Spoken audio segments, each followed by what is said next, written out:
السلام علیکم ورحمۃ اللہ وبرکاتہ۔ محترم بھائی، ٹوپی کے بارے میں جو سوال ہے اور اس بارے میں ایک تحریر بھی آئی ہے ایک، جس میں امام بہقی کی شعب الایمان والی روایت بھی درج ہے۔ باقی انشاءاللہ اس پر بعد میں بات کرتا ہوں۔ پہلی بات تو یہ یاد رکھیں بھائی، اس مسئلے پر بحث کرنے کا کوئی مقصد ہے، ان مسائل کے اوپر زیادہ بحث نہیں کرنی چاہیے۔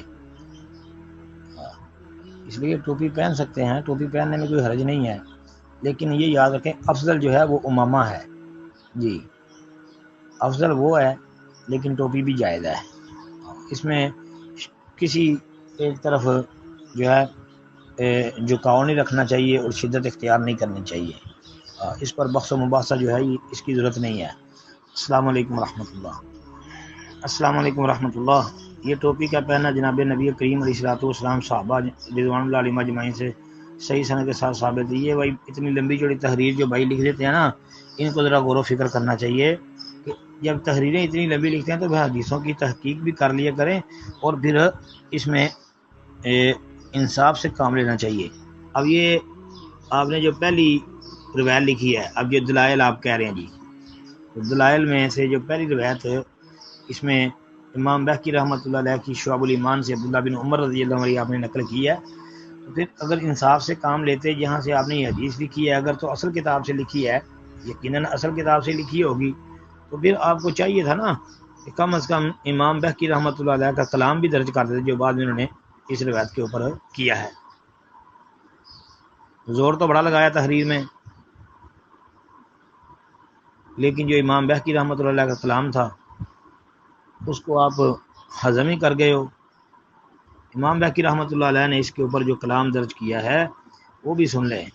امام بہقی رحمۃ اللہ علیہ یہ روایت نقل کرنے کے بعد فرماتے ہیں تفرد به ابن خراش ھذا وهو ضعیف، کہ اس میں ابن خراش جو ہے وہ ضعیف ہے۔ ابن خراش سے مراد یہ یاد رکھیں سند میں دو ہیں، ایک ہے یزید بن خراش، ایک ہے عبداللہ بن خراش، تو یہ عبداللہ بن خراش اس سے مراد ہے، وہ ضعیف راوی ہے۔ امام بہقی رحمۃ اللہ علیہ تو اس روایت کو ضعیف کہہ رہے ہیں اور آپ اس کو دلیل بنا رہے ہیں، کچھ سوچیں یار۔ اسی لیے کہتا ہوں کہ اس مسئلے میں کوئی شدت اختیار کرنے کی ضرورت نہیں ہے۔ یہ امام بہقی رحمۃ اللہ کی شعب الایمان میں 5848 نمبر پر موجود ہے۔ اب یہ روایت جو ہے شیخ البانی رحمۃ اللہ علیہ نے سلسلہ حدیث ضعیفہ کے اندر 2538 نمبر پر ذکر کیا ہے اور پھر اس کو ضعیف بھی قرار دیا ہے۔ امام اکیلی رحمۃ اللہ علیہ نے اپنی کتاب الضعفاء میں یعنی الضعفاء الکبیر میں اس کی تخریج کی ہے۔ اس کے علاوہ امام ابو الشیخ نے اخلاق النبی جو ان کی کتاب ہے صلی اللہ علیہ وسلم اس میں جو ہے ذکر کیا، اور ابن عساکر نے تاریخ دمشق جلد 4 صفحہ 192 پر، تو یہ عبداللہ بن خراش اس کی وجہ سے یہ روایت ثابت نہیں ہے، اور عبداللہ بن خراش ضعیف ہے جس طرح کہ امام بہقی رحمۃ اللہ علیہ نے کہا، بلکہ امام اکیلی رحمۃ اللہ علیہ نے عبداللہ بن خراش کے حوالے سے امام بخاری رحمۃ اللہ علیہ کی جرح اپنی کتاب کے اندر درج کی ہے کہ امام بخاری فرماتے تھے کہ منکر الحدیث، یہ منکر الحدیث راوی ہے۔ تو امام بخاری رحمۃ اللہ علیہ کا یہ بڑا مشہور و معروف قول ہے، ہم نے کئی دفعہ جو ہے یہ پیش کیا ہے کہ فرماتے تھے کہ کل من قلت فیہ منکر الحدیث فلا تحل الروایت عنہ، کہ جس کو میں منکر الحدیث کہہ دوں اس سے روایت لینا حلال اور جائز نہیں ہے۔ یہ امام بخاری کی شدید جرح ہوتی تھی یہ منکر الحدیث والی، تو اس لیے پھر اس حدیث پر جو ہے مطابق بھی موجود نہیں ہے، جس طرح کہ امام اکیلی نے اس پر مزید آگے بات کو جاری رکھتے ہوئے کلام درج کیا ہے، پھر تو لہذا یہ صحیح نہیں ہے۔ باقی جی اس کے علاوہ جو روایات پیش کی جاتی ہیں ہماری تحقیق میں تو کوئی بھی ثابت روایت نہیں ہے۔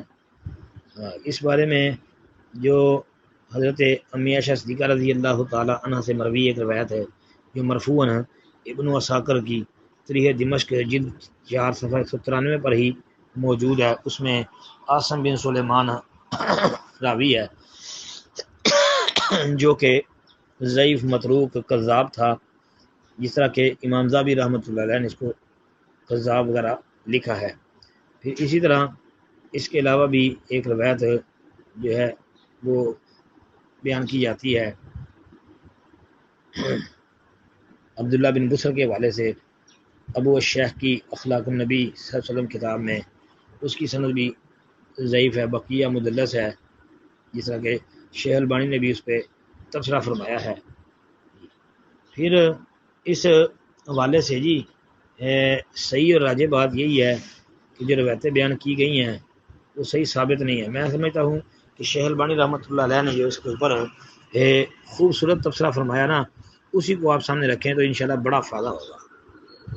2538 نمبر حدیث سلسلہ حدیث ضعیفہ والموضوع کی، وہ آپ پڑھیں، اس پر امام شیخ البانی رحمۃ اللہ علیہ نے اتنی خوبصورت بحث کی ہے کہ پڑھنے سے تعلق رکھتی ہے۔ جب بندہ وہ پڑھ لیتا ہے تو انشاءاللہ کم از کم جو ہے نا اس مسئلے پر بحث کرنے سے وہ گریز کر جاتا ہے۔ السلام علیکم ورحمۃ اللہ وبرکاتہ۔